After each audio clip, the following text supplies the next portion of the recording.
पहली खबर, petrol diesel की कीमतों में होगी कटौती। चुनाव से पहले मिल सकता है तोहफा। लोकसभा चुनाव से पहले लोगों को तोहफा मिल सकता है। केंद्र सरकार पेट्रोल डीजल की कीमतों में कटौती की घोषणा कर सकती है। अंतर्राष्ट्रीय बाजार में क्रूड की कीमतों में काफी कमी हुई है। क्रूड की कीमतें $80 प्रति बैरल से नीचे पहुंच गई हैं। फिलहाल तेल कंपनियों को पेट्रोल पर प्रति लीटर 11 रुपए और डीजल पर प्रति लीटर 6 रुपए का मुनाफा हो रहा है।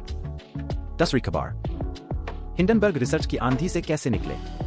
गौतम अडानी ने बताई एक बात। 1 साल पहले हिंडनबर्ग रिसर्च ने जारी की थी रिपोर्ट। इसमें अडानी ग्रुप पर कई गंभीर आरोप लगाए गए थे। अडानी ग्रुप ने इन आरोपों का पूरी तरह खंडन किया था, लेकिन इससे ग्रुप के शेयरों में भारी गिरावट आई थी। इस संकट के लिए कोई रोड मैप नहीं था। अपने कारोबार पर विश्वास ने हमें अलग राह अपनाने की हिम्मत दी। सबसे पहले तो हमने निवेशकों की रक्षा का फैसला किया। 20,000 करोड़ रुपए का एफपीओ लाने के बाद हमने उस रकम को वापस लौटाने का फैसला लिया। यह कॉर्पोरेट इतिहास में नया कदम था, जो दिखाता है कि हम निवेशकों के हित और नैतिक कारोबार में कितने गंभीर हैं। इस लड़ाई में हमारा सबसे बड़ा हथियार पर्याप्त नकदी था। पहले से मौजूद 30,000 करोड़ रुपए के अलावा 40,000 करोड़ रुपए और जुटाए, जो अगले 2 साल के कर्ज के भुगतान के बराबर थे।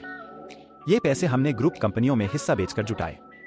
यह हिस्सेदारी जीक्यूजी पार्टनर्स और क्यूआईए जैसे कई नामी गिरामी निवेशकों को बेची गई। इससे हमारे पास नकदी का भरपूर जखीरा हो गया। बाजार में फिर से भरोसा जागा और भारत के लिए विश्वस्तरीय बुनियादी ढांचा बनाने के हमारे लक्ष्य को बल मिला। तीसरी खबर, बजट 2024, इस बार वित्त मंत्री लाएंगी वोट ऑन अकाउंट। क्या होता है यह और अंतरिम बजट से कैसे है अलग। भारतीय संविधान के अनुच्छेद 116 के अनुसार लेखानुदान या वोट ऑन अकाउंट नया वित्त वर्ष शुरू होने तक अल्पकालिक व्यय आवश्यकताओं को पूरा करने के लिए भारत की संचित निधि से सरकार को एक अग्रिम अनुदान होता है। भारतीय संविधान के अनुच्छेद 266 में कंसोलिडेटेड फंड ऑफ इंडिया के बारे में बताया गया है।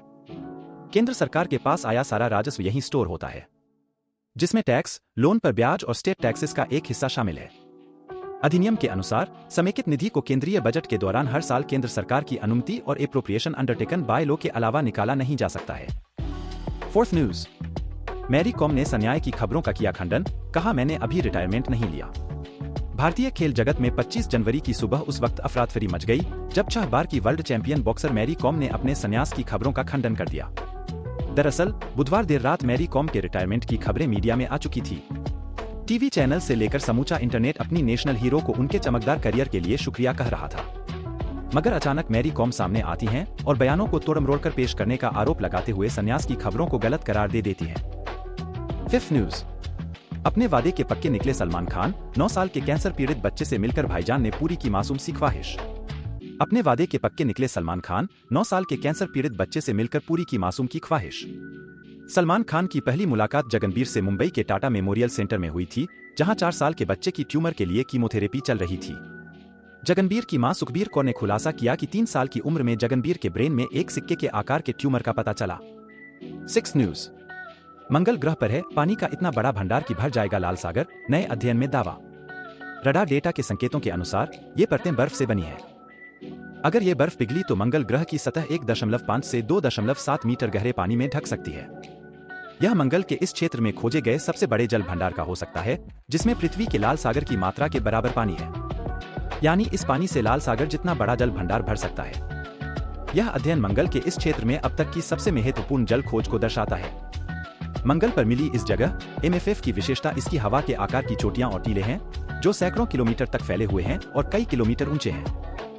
मंगल ग्रह के उच्च भूमियों और तराई क्षेत्रों के बीच की सीमा पर स्थित यह संभावित रूप से ग्रह पर धूल का सबसे बड़ा स्रोत है। 7th न्यूज, क्यों नहीं मिल पाते आपके चोरी हुए फोन।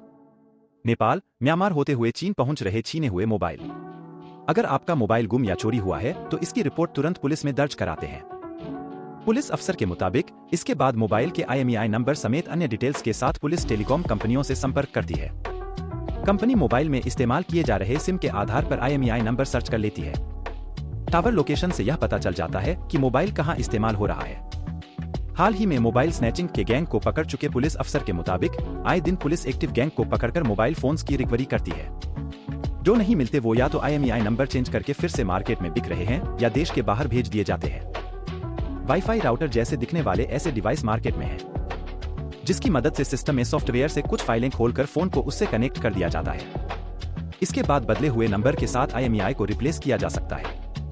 एक बार IMEI नंबर बदल जाने के बाद मोबाइल को पुलिस ट्रेस नहीं कर सकती। आखिरी खबर, बायजू को मिल गया तारनहार। आकाश इंस्टीट्यूट में सबसे बड़े इन्वेस्टर बने रंजन पै।